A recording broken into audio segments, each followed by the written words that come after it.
Hello everyone! This is Running on Empty Food Review. Well, hello ladies, gentlemen, and everyone watching. Welcome to this latest edition of the Running on Empty Food Review series. I'm your host, the Report of the Week. Thank you for checking in. This is going to be a pretty straightforward review. Wendy's has a new item out for a limited time, and I'll be trying it out right here. This particular item, admittedly, I feel like I'm trapped in some sort of Groundhog Day situation. I swear, I've reviewed this sort of burger time and time and time again, and I believe particularly from Wendy's, I feel like I've been reviewing this exact same burger for the last decade, pretty much. I swear that they released this back in 2012, then in 2014, then in 2016, 17, 19, 2020, maybe even 2021, but it's back again, but this time they just claim that it's brand new, so who knows, maybe I'm just out of it, but anyway, they claim that they have just released the Pretzel Baconator, and I have it right here. Well, this is what it all comes down to. It's the Pretzel Bun. That's the selling point, right? Otherwise, it's your standard Baconator. It comes with a ½ pound of their beef, comes with 6 bacon strips, Applewood smoked bacon strips, I should add, American cheese, lettuce, not lettuce, what am I even seeing? This is what happens when I don't look at the notes, ketchup, and mayo, no lettuce. Just comes with the American cheese, the bacon, the ketchup, the mayo, the beef, of course, and then it's on that pretzel bun. That's, again, the big selling point. And I swear that they have done this over and over and over again. Now, maybe they haven't done the Baconator, and that's the thing. Maybe, I swear they have, though. But either way, the pretzel buns are something that Wendy's has done quite a bit. I think they've had pretzel chicken sandwiches. I know they've had other pretzel burgers before. I know that for sure. And generally speaking, I think I've been a fan of the pretzel buns.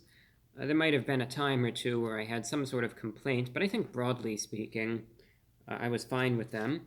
I will say, though, in this case, you are paying a little bit of a premium for this pretzel bun. The price that I paid for the Baconator, and mind you, just the sandwich, not any sort of meal deal, was $8.70, just for the burger.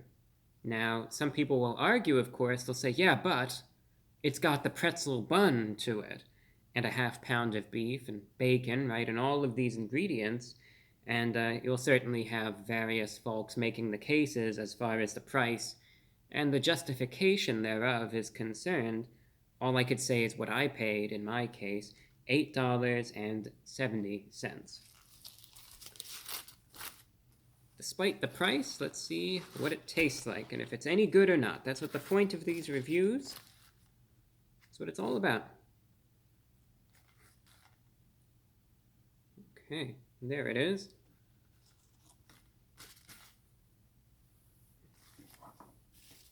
As you'll see in a moment, it's a bit saucy. So there's some seepage, the mixture of the ketchup and mayo. There's the beef. You might say, where's the beef? There's the beef right there. All those bacon strips peering over the edge and looking over into the abyss. But that's just what they do. And of course, most importantly, the bun, right? You can see the bottom bun. Not all too well, but there it is. There's the top bun, right? You see sauce on the bun, but there's the bun itself, the pretzel bun at that. We're staring into the, not quite the abyss, just the lair. It's where all the action happens. Pretzel bun. Kind of a novelty. I think it was a bigger novelty a couple years ago, but yeah, we'll see how it is. I'm going to cut this in half, just for the sake of curiosity. We'll get a little cross-section of it, then try it out, and that will be that. I will be right back. Alright, it has successfully been cut in half, as you could see right here, just holding up the cross section. And again, yeah, it's a messier sandwich, I will say, no doubt. But, I think back to my memories of pretzels and pretzel consumption, particularly. I remember back in high school, in my free time, I would go crawl around in the sewers, and I had this bag of pretzels. Now, they were hard pretzels, mind you, but I'd bring those with me, and I'd snack on them. But, obviously you'd get dirty down there, so I kind of understand where they're coming from, can relate to that. But as you could see, like up there, that's a big blob of the mayo and ketchup and all that. But there's the cross section, a little bit of everything. So just something to be mindful of course, if you're eating this in the car or something, it might be heavy on the sauce. That said, let's try it out. The Pretzel Baconator from Wendy's. It's going in.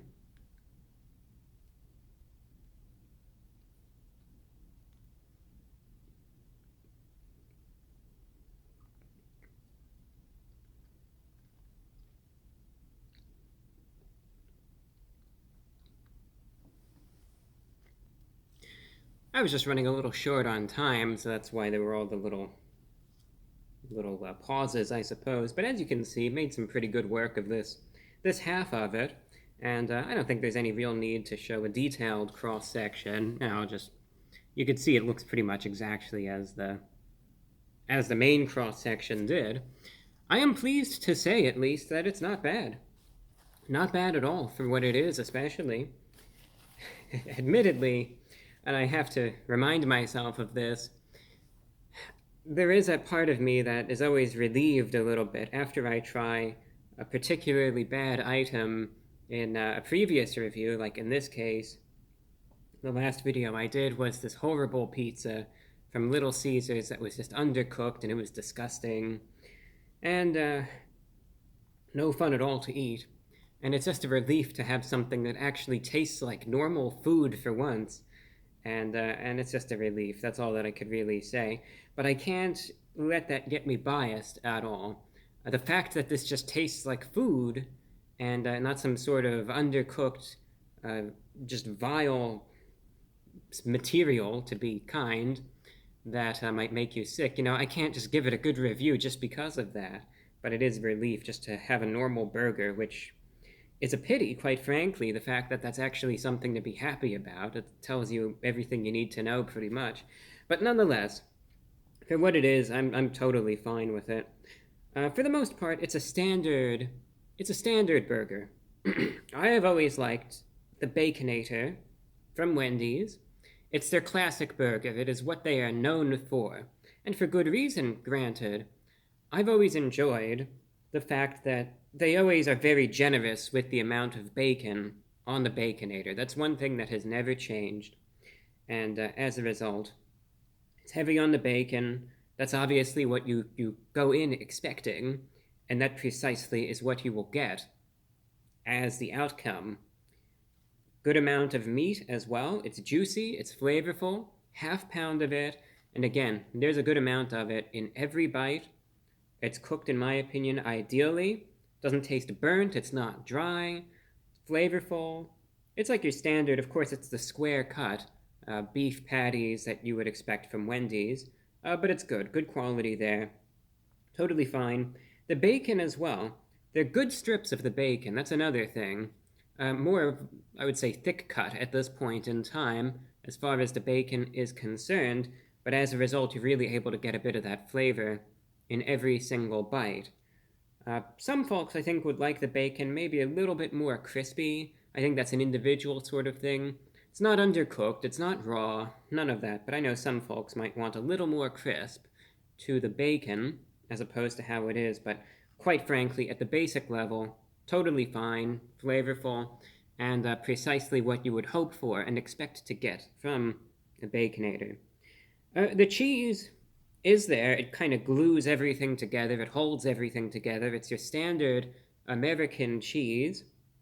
Granted, I don't think it has, I would say, as prominent a role as, say, the bacon or the beef has to play in this. Yeah, you notice the cheese, it's there. Do I necessarily think of this as a cheeseburger? No, I don't. I will notice it, but it's just not something that is overly heavy on the cheese. But all of these observations apply to this, but also to a standard Baconator. And likewise, the mayo and the ketchup. I could taste the ketchup. It is quite heavy on the mayo, but admittedly, slightly disproportionate, insofar as the fact that the mayo is mostly on the top bun.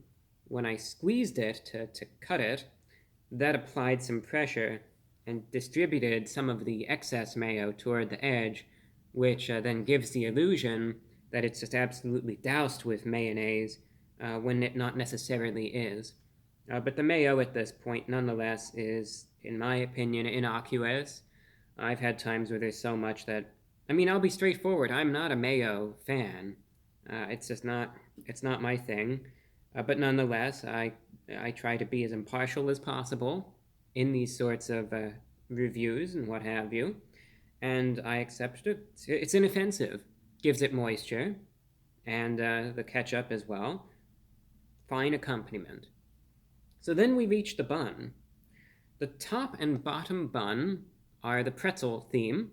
They're themed after a soft pretzel, the type that maybe you would get from like one of those little pretzel places that you might see at a mall, right, in a food court, maybe at the airport or something, right, one of those soft pretzels. And I would say they get the pretzel quality quite nicely. And not only does it have that sort of pretzel-esque appearance, but likewise, as far as the taste is concerned, you definitely notice that as well. It does taste like a soft pretzel.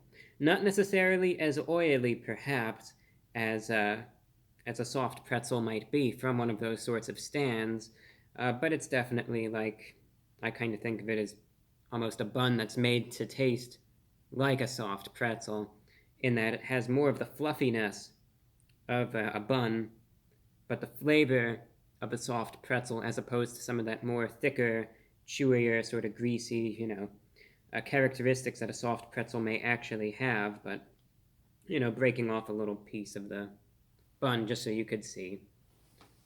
It definitely resembles a pretzel, tastes like a pretzel. Not particularly, I know the balance is off, but you could see it's not seeping with oil or anything. And it has that fluffiness that you would expect a regular bun to have.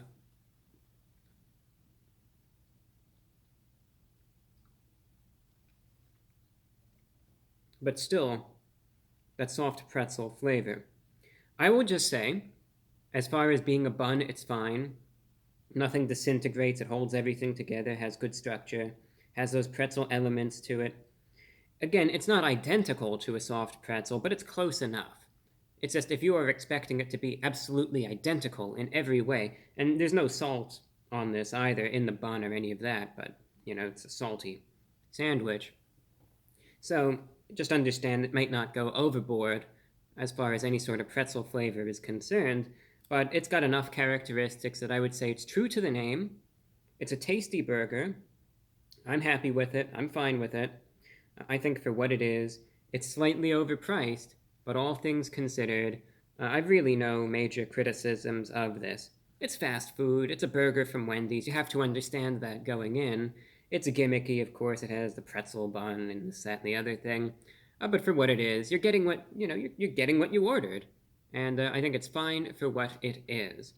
So therefore, out of 10, factoring everything in, I'm going to give the Pretzel Baconator from Wendy's, I'm going to give it an 8.3 out of 10. I'm happy with it. It's not like the world's best sandwich or anything like that, but is it fine for what it is? I believe so. And that's all that I have for you. Thank you for watching, and until next time, I'm your host, The Report of the Week.